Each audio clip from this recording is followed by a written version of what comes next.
दोस्तों, लियो टॉलस्टॉय की किताबों के तारुफ और उस पर बातों के हवाले से सिलसिले को आगे बढ़ाते हुए आज जिस नावल की हम बात करेंगे वो भी निस्बतन मुख्तसर नावल है, बल्कि इसको नावलेट कहा जा सकता है।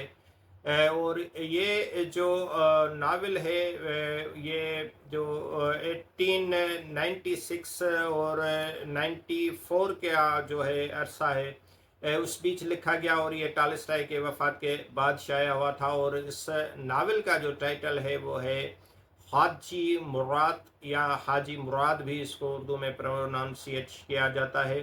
ये एक ऐसे शख्स की बायोग्राफी है जो 19वीं सदी में कफकास के मुसलमान जंगजू थे। वो एक वक्त में इमाम शामिल के करीबी साथी थे, लेकिन इख्तलाफात के बाद वो रूसी फौज के साथ शामिल हो गए और अपने ख़ानदान को बचाने और सियासी हिकमत अमली के तहत उसने जो अपनी वफादारी तब्दील कर दी। लियो टॉलस्टॉय ने इस कहानी को ज़ाती मुशाहदात, जंगी तजर्बात और इंसानी नफ्सियात की बुनियाद पर तहरीर किया है। वो ख़ुद कफकास के जंगजू फौजी रह चुके थे और उन्हीं मुशाहदात को इस नावल में उन्होंने पेश किया है। नावल की कहानी कफकास के जंगज़दा इलाके के गिर्द घूमती है, जहां हाजी मुराद जो एक दिल-लैर और इज़्ज़तदार जंगजू है, इमाम शामिल से इख्तलाफात के बाद रूसियों में आके पनाह लेता है। इसके पीछे उसका मकसद सिर्फ इक़्तिदार या वफादारी नहीं, बल्कि अपने ख़ानदान को बचाना भी होता है, जिसे इमाम शामिल ने कैद कर रखा होता है। रूसी अफसरान उसे सियासी मोहरे के तौर पर इस्तेमाल करना चाहते हैं, जबकि हाजी मुराद खुद को महसूर और बेबस महसूस करता है।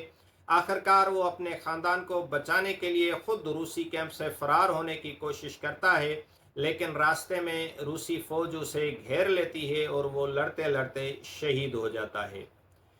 इसका जो मरकज़ी किरदार है हाजी मुराद, वो बहादुर, बावकार और वफ़ादार दिखाया गया है। और उसमें जो है टॉलस्टॉय बताते हैं कि इंसान को सफ़ेद या स्याह खानों में बांटना मुमकिन नहीं। हाजी मुराद बैक वक्त बहादुर भी है, वफ़ादार और बागी भी। रूस का कफकास पर कब्जा और मकामी कौमों के साथ सलूक, इस्तेमारियत की वाज़ेह तौर पर इस नावल में तस्वीर कुशी की गई है। उसके अलावा मजहब और सियासत, जिसमें इमाम शामिल एक मजहबी रहनुमा है, मगर उसकी सियासत में कोई लचक नहीं होती, जो बाज़ औक़ात दीन से ज़्यादा इक़्तिदार की हिफाजत बन जाती है। और हाजी मुराद की जिस्मानी कैद उसकी रूहानी आज़ादी का मुकाबला करती है। वो जिस्म से कैद है, मगर ज़मीर और किरदार से आज़ाद है। टॉलस्टॉय इस नावल में जंग की रोमानी शक्ल को रद्द करते हैं। उनके नज़दीक जंग महज कत्ल गारत है, जिसमें मासूम मारे जाते हैं और फतह सिर्फ ताकतवर की होती है। हाजी मुराद टॉलस्टॉय का एक फनकाराना कमाल है। ये नावल तारीखी होने के बावजूद अफसानवी की सी रवानी और जज्बाती शिद्दत रखता है। टॉलस्टॉय ने रूस और चेचन दोनों फरीकों की कमजोरियों और खूबसूरतियों को बेनकाब किया है। वो किसी एक की तरफदारी नहीं करते, बल्कि एक न्यूट्रल होकर ईमानदाराना तौर पर ये अपने तौर पर सच्चाई लिखने की कोशिश करते हैं। यही इस नावल की सबसे बड़ी खूबी है कि वो काफ़ी मुतनाज़ा है, न काफ़ी मुतवाज़न है।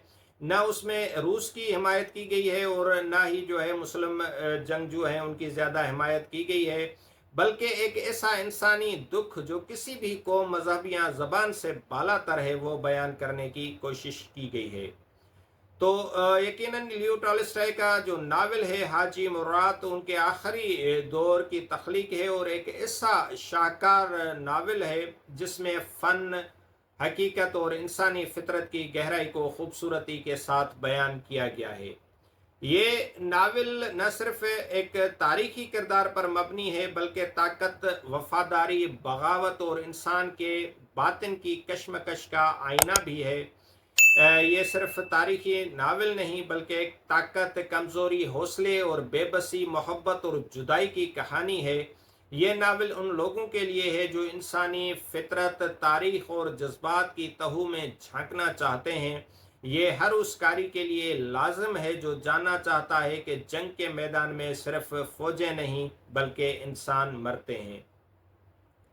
تو دوستو یہ بہت ہی ایک خوبصورت اور شاندار جو ہے پیس آف لٹریچر ہے لیو ٹالسٹائی کے قلم سے۔ آپ اس کو آسانی سے پڑھ سکتے ہیں کیونکہ یہ بہت مختصر ہے، اور میں امید کرتا ہوں کہ اس ناول کے تعارف کے حوالے سے یہ ویڈیو آپ کو ضرور پسند آئی ہوگی، اور اس ناول ویڈیو کے حوالے سے اپنے خیالات یا اس ناول کو اگر آپ نے پڑھا ہوا ہے تو اس کے حوالے سے بھی اپنے رائے سے ضرور آگاہ کیجیے گا۔